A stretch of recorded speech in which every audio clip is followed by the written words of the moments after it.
Soulless Dead, Chapter 6, Sedated. After my little job we pulled over at the Walmart. Getting a bullet in my leg isn't exactly one of the best things. Luckily it passed through. Caused a lot of pain, but when you're on adrenaline, you don't really notice it, and you walk on it quite a bit. Of course, then again, we all got to come down from our little cloud nine, and all the drugs and alcohol that I was on at the time to keep me sedated from the pain really helped. But in the wee hours of the morning, it started to wear off, and then I started to notice that my leg was starting to burn really bad. At first, in my stupor, I thought it was just some sort of nerve pain or something like that, like I slept on my leg wrong. But then I remembered that I got shot. You know, out of all the things that have happened to me in my life, the one thing I never thought would happen to me was to get shot. I've been blown up with dynamite, I've been burned, I've been run over, and all sorts of things like that, but never this. I remember waking up in a daze. The room was spinning. My eyes felt like there was water pressure behind them, like a big old globe of water being filled up. My eyes were bloodshot and they itched and burned at the same time, despite the fact my eyes were running like faucets. My hands were mostly numb because I slept with my arms wrong, and so there were pins and needles there, more or less irritating, and when you mix drugs in it, it feels like they're floating off of your body, like balloons. The room was spinning, of course, like any drug-induced stupor that you see in the movies or in a book or in something like that. It's what you could pretty much imagine. Your head's swelling up, but it doesn't hurt. Pain you usually have is numb for the most part, and the pins and needles are just about the only thing you're going to feel. The weird part was about it when I woke up, the trippy part was that the walls would bleed every time I blink. I closed my eyes and opened them, the walls would be moving. I closed my eyes again and opened them, they'd be normal. I must have really got messed up last night. I got up and moved around, and it turns out there was a meeting. Earlier that morning, I guess I was too passed out to remember, but there was a gunfight. A couple of the kids had been outside grabbing stuff from the car, carelessly. The rules that we had instated apparently went out the window. Of course, kids will be kids, but in this sort of situation, you've got to really think about what you're doing. They had some guns on them, some 22s and a 9mm. But a gunfight ensued. A couple of them had started climbing over the cars and coming after them. A kid named Lane had got knocked over, and luckily he had his arms taped up to where they couldn't bite through. I guarantee that kid was pissing his pants when it happened. Luckily he was able to put a bullet between one of their eyes, and the other one started to come after him as well. Luckily Logan Krause was there, and good little kid, strong-willed, funny when he needs to be. He still needs work. He grabbed one of them by the collar and threw him against the car and stomped his head in. I can only imagine the nervousness and the emotion that was going through his head having to stomp a local neighborhood teenager or whatever it was at the time. Both the boys were in the back room being talked to. It had traumatized them enough. Who wants to see someone get their head blown off, dead or alive? One of them had blood all over him, and luckily it didn't get into the orifices all over his head. He got lucky. Of course, they were being scalded by their parents and the elders because going outside is kind of forbidden for younger people.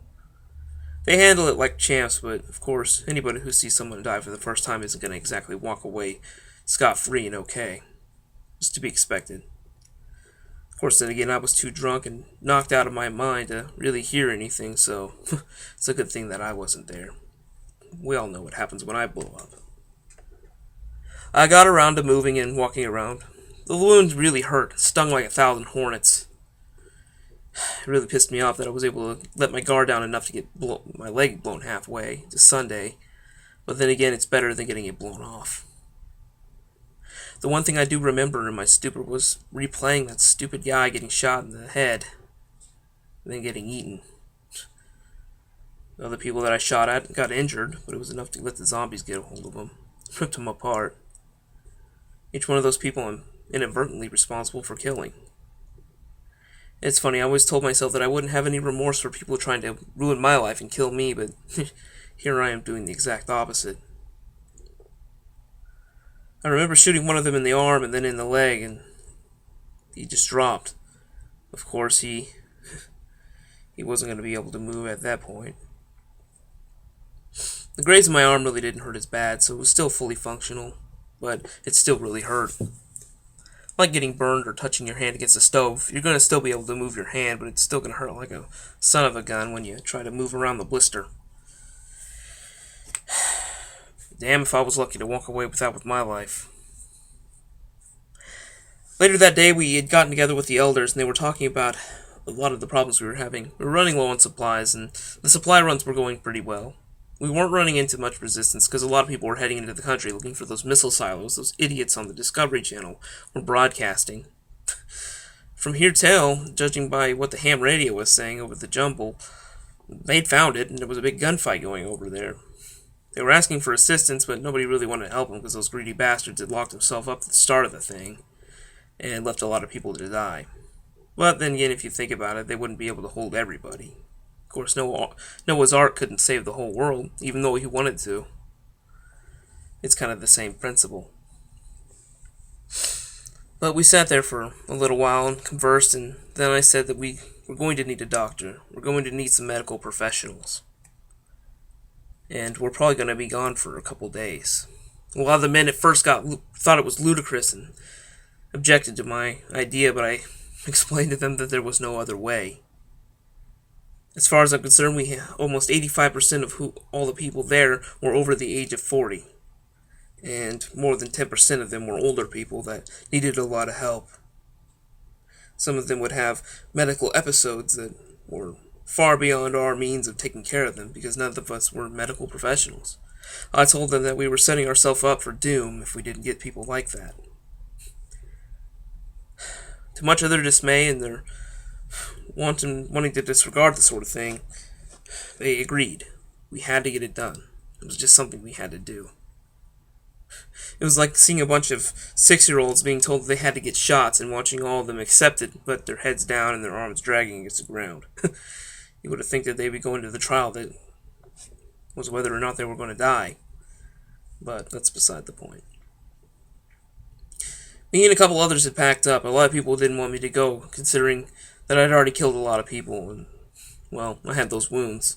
I wrapped them up tight and put on my riot gear, and I had a leg and thigh and groin protector, so I used that to protect my leg. I had been putting antibiotics and some turmeric on there from a survival tip I'd learned, and it had sealed up the wound for the most part, and it was closed up from some needle and thread. I kept it extra clean just because I knew I was afraid of infection, and it would affect it would affect what I would be doing later. At that point, I packed up my day bag and loaded it with some food and a lot of water, and I tell you, it would have been nice to get out of there, but the air conditioning had went off and at the worst possible time. It was during the summer, and so it got really hot and balmy, so actually being outside was better. There weren't a lot of dead around, and we paid them no mind. If they came up close, we'd just pull out our knives and do the old 1-2 through the eye. It made a really gross noise. Because the eyes had bled out, infection had set in, despite the fact they're dead already. It didn't really affect them, but it made a really juicy, gross noise.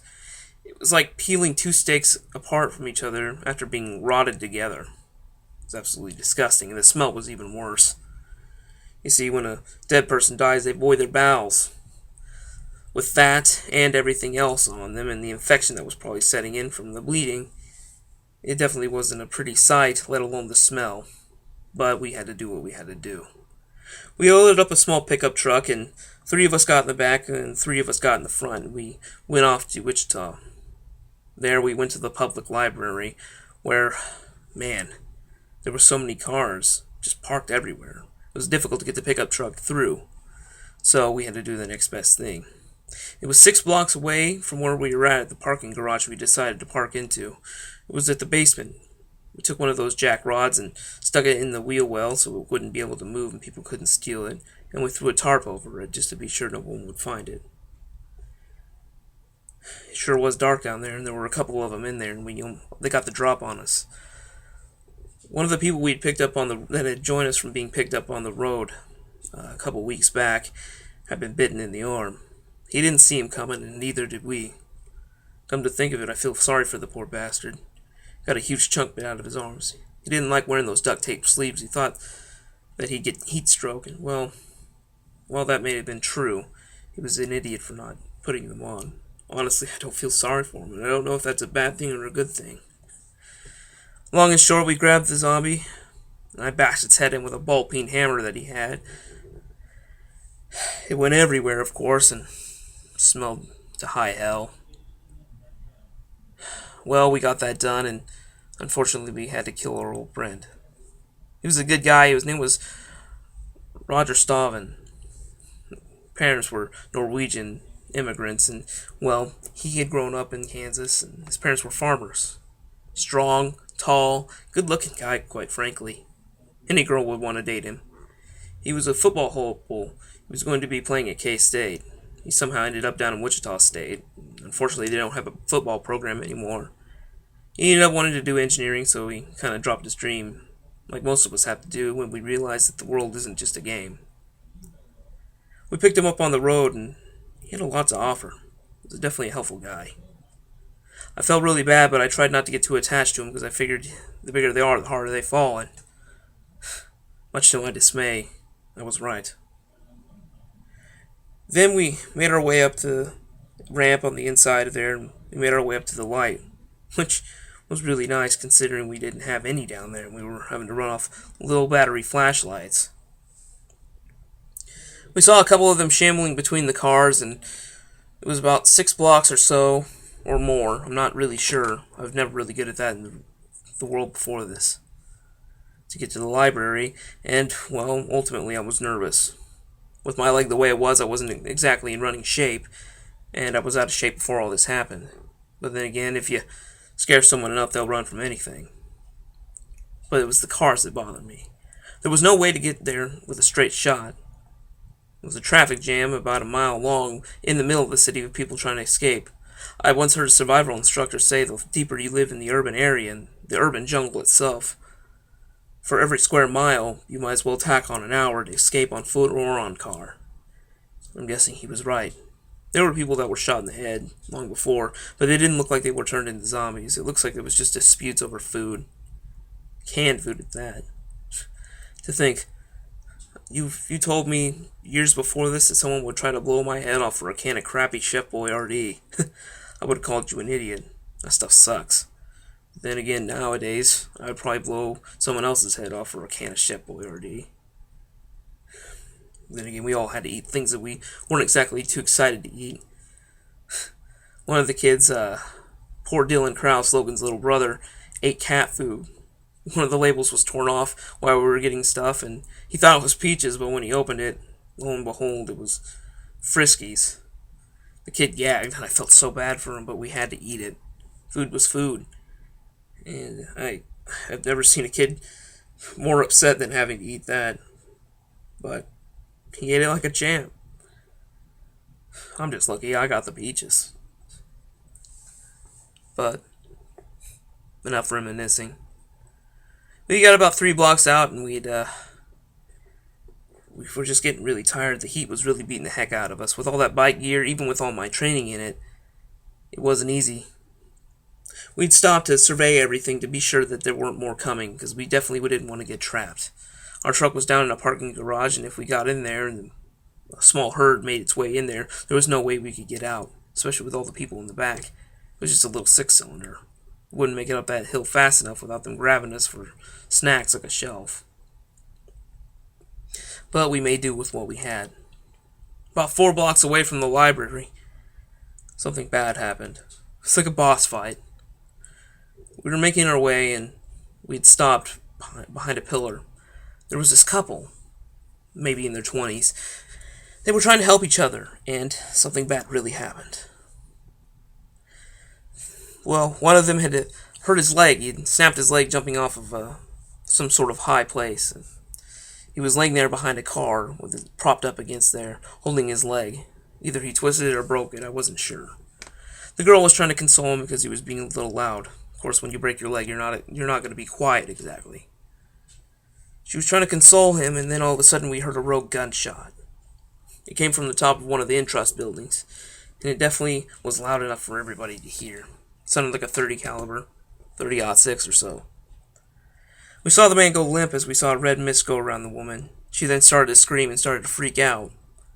Then another shot hit her in the shoulder and dropped her. at which point we both met our eyes. She saw us hiding behind the pillar. The gunshot came from a gunman sitting on top of the building. I guess he was just one of those creeps that wanted to make life into a game. You know, like when you're in a car and you hit a cat or something, 500 points. Well, we assessed the area and we noticed that there were a lot of dead and a lot of people that most likely were living laying around. Large piles. Large sums, to be honest. A lot of them with headshots or chest shots. All their heads getting blown off, it made us realize that we were in a danger zone. It wasn't very good. But the look in that girl's eyes was something else.